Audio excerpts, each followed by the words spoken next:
My name is Hannah. I'm 33 years old. I work as a nurse in a city hospital. My job is to help people who are sick or in pain. I work long hours, sometimes during the day, sometimes through the night. It's not an easy job, but I love it because I feel useful. I feel like I matter. I live alone in a small apartment near the hospital. I don't have a boyfriend. I used to think maybe love wasn't for someone like me. When I finish work, I usually feel very tired. But once or twice a week, I go to visit my mother. She lives in a quiet village about an hour away. Her hands shake now. She can't walk far. She always waits for me with warm tea and a small smile. My life was simple, busy, lonely, but simple. Until one day, something changed. That morning, I walked into the hospital like usual, but at the nurse station, I saw someone new. A tall man, brown hair, blue eyes, kind smile. He was standing near the whiteboard, looking a little lost. Then my colleague whispered, "That's Dr. Daniel, he's new." Daniel, he looked like someone from a magazine. Handsome, calm, confident. I looked down at my shoes and walked past him quickly. Someone like that would never notice someone like me. But I was wrong. That afternoon, while I was checking patient charts, I heard someone behind me. "Excuse me," a soft voice said. I turned. It was him, Dr. Daniel. "I'm looking for room 312, he said. "Can you help me?" I nodded. "Yes, this way." As we walked, he smiled again. "Thanks, you're Hannah, right?" I froze. He knew my name. After that, he often talked to me. In the hallway, in the cafeteria, during breaks. He was always kind, always gentle. He started bringing me tea before my shift, asked how my day was, and I started to look forward to seeing him. Every single day. One Friday, he asked, "Hannah, I have 2 tickets to a film this weekend. Do you want to come?" I blinked. Me. He laughed softly. "Yes, you." I smiled shyly. "Okay." That Sunday, we went to the movies, then walked around the park, talked about our favorite foods, old memories, music. He told me his dream was to open a small clinic one day, somewhere quiet, where he could really care for people. I told him how much I loved nursing, even when it was hard, even when it made me cry. He listened like no one else ever had. Over the next weeks, we spent more time together. He drove me home when I worked late. He brought me soup when I had a cold.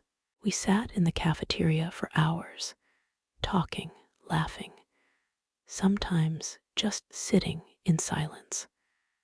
I began to wonder, is it possible? Could someone like him really see someone like me? Then came the day that changed everything. We were in the staff break room. It was quiet. Daniel looked nervous. "Hannah," he said, "can we talk?" I nodded. He looked down, then up again. "I have to tell you something." I didn't know how, but I don't want to hide it anymore. I waited. He said slowly, "I'm married." I couldn't breathe. His words echoed in my head. "I'm married." I stared at him. He continued, "Her name is Mia. We've been married for 5 years, but we're not happy. We live in the same house, but we live different lives." My hands were cold. My heart was loud. "I should have told you earlier," he said. But with you, I feel alive again. I wanted to cry. I wanted to scream. But I just said, "Why me?" He whispered, "Because with you, I can be myself. You make me feel safe, seen." That night, I didn't sleep. I kept asking myself, if he's married, why is he here? Why me? What am I doing? The next day, I avoided him at work. I needed time. I needed air. 3 days later, I went to the supermarket near my apartment. As I walked past the bakery, I heard a familiar voice. I turned. It was Daniel. He was with a woman. She was tall, elegant, wearing a long beige coat and holding flowers. They were laughing, smiling. She touched his arm. He looked at her with warmth. Was that Mia? I didn't wait to find out. I left. That night, I sat on the floor of my apartment and cried. Cried for what I thought I had. Cried for how I let myself believe. I asked myself, do I want to be someone's secret? Do I want to wait for someone who already belongs to someone else? The answer was clear. No. The next day at the hospital, Daniel tried to talk to me. He looked confused, hurt. "Hannah, what happened?" I looked straight at him. "I saw you with her." He opened his mouth, but I stopped him. "Don't say she doesn't matter. You smiled at her. She smiled back. That smile wasn't fake." He looked down. "I care about you," he said softly. I replied, "Then be honest. With her, with yourself, but not with me, not anymore." And I walked away.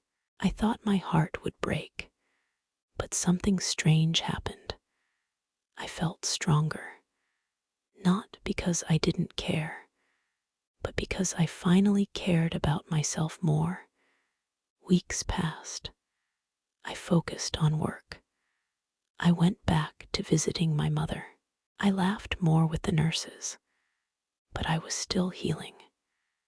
Then, one evening, something unexpected happened. I was in the hospital garden during my break. The sun was setting. The sky was pink. A familiar voice said, "Hannah." I turned. It was Liam. Liam used to be a medical student here 2 years ago. Now he was back, a full doctor, working in internal medicine. We talked. We laughed. It was natural, easy, light. Over the next few weeks, Liam and I shared coffee, stories, even music. He didn't bring flowers. He didn't say big words, but he showed up every single day.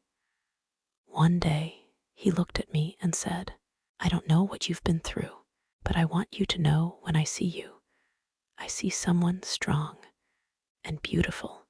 My eyes filled with tears. I whispered, "Someone like me." He smiled, "Especially someone like you."